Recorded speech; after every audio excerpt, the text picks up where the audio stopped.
very first skyscraper in the UK, at just over 320 feet tall.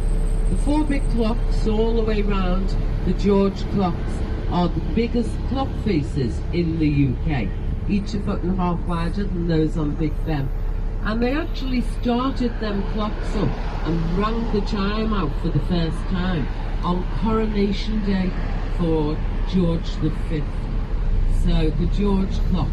And to celebrate starting them clocks up, the workers had a meal on top of the live buildings, and that meal was minute steak, can you believe? And there you go. And the live birds on the top, the two big iconic symbols of our city, Bella and Bella. Bella looks out two big sailors come out, first in the finland, waiting for the hooks to open. Over on our right now, we've got St. Nicholas Church, the Sailors' Church, and there's actually been a church on this site since the 1200s, with about 6 build-ons throughout the centuries. And every time they've built on, they've kept that wall high, because originally that would have been a water defence. And our lovely temporary cliffs on the side there of Carnation Wall, all about conflict in the world. Coming up now into the old cotton and silk trading area. They obviously wouldn't store the fabrics down by the docks. They would have got wet and ruined. So this is the old cotton and silk area. And behind the buildings on the right there is a big square called Exchange Flags, where the cotton traders used to meet and discuss the price of cotton. Now I do want to tell you that cotton was a terrible trade. Obviously it went hand in hand with two other terrible trades, both sugar and slavery, and Liverpool made a fortune on all of them.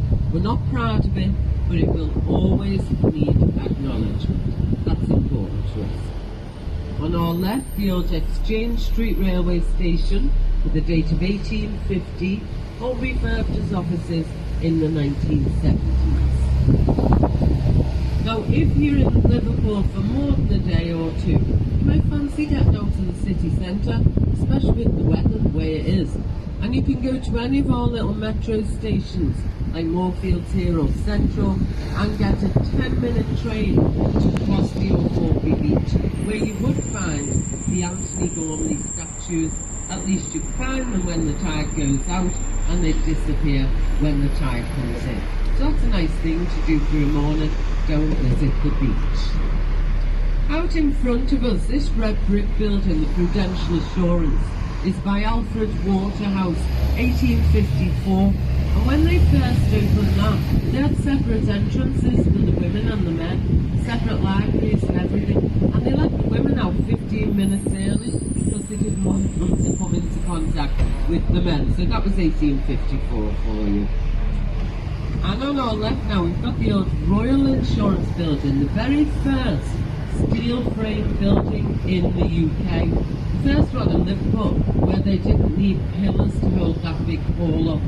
Now, if you are walking around this area, do have a look on the top part of the old Royal Insurance Building aloft. It is heavily decorated, and that's because it's in a neo-Rococo style. That was always heavily decorated. And inside as well, just as beautiful as what you'll see on the top of that building. So the old Royal Insurance, 1889. Coming forward now to the Cavern Quarter, or the Beatles Quarter. There you can see some photographs on Century buildings. And as we get past Century buildings, you can have a little peek down Matthew Street. So let's go and have a look at that. As well as the Cavern Club, we do have the Wall of Fame down Matthew Street as well. With all the names of Liverpool bands who've had #1 hits. So that is Matthew Street. I'm sure some of you will want to visit the Cavern Club later on. Now have a look up on the balcony on the left there. Look at these Beatles.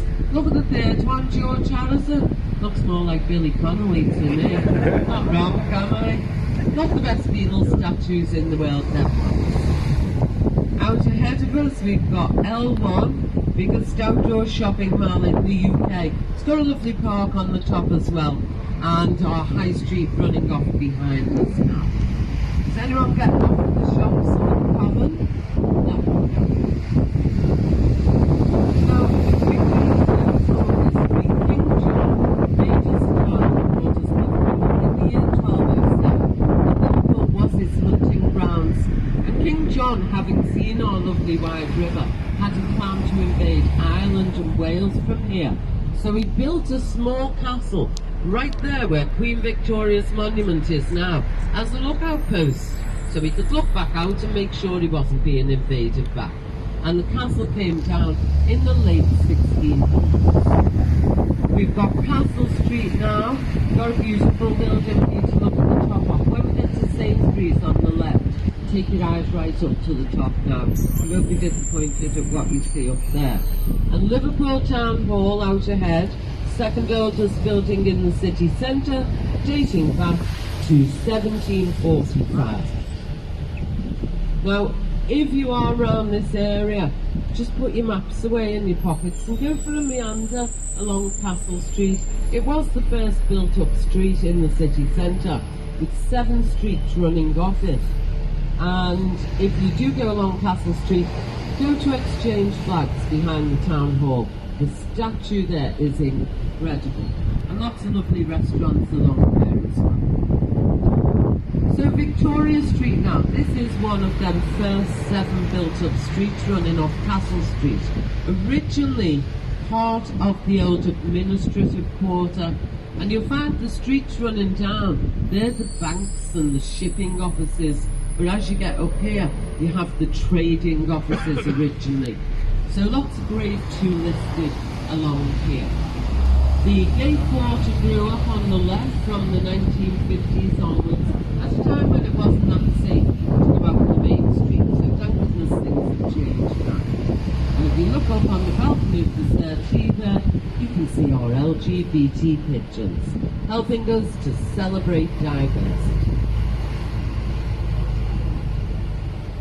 Now anybody on the bus who likes a nice ramen style menu, Zen on the left does particularly good food, and they also have a lovely cocktail bar on the top there as well. So if you fancy cocktails, that's a nice one to go to. But I will warn you, on a Thursday, Friday and Saturday night, this street is Hen Party Street, and that's where they go for the cocktails. So sometimes you see them big balloon things coming over the balcony. You all know what I'm talking about. So it can get a bit raucous up there, but the cocktails are great.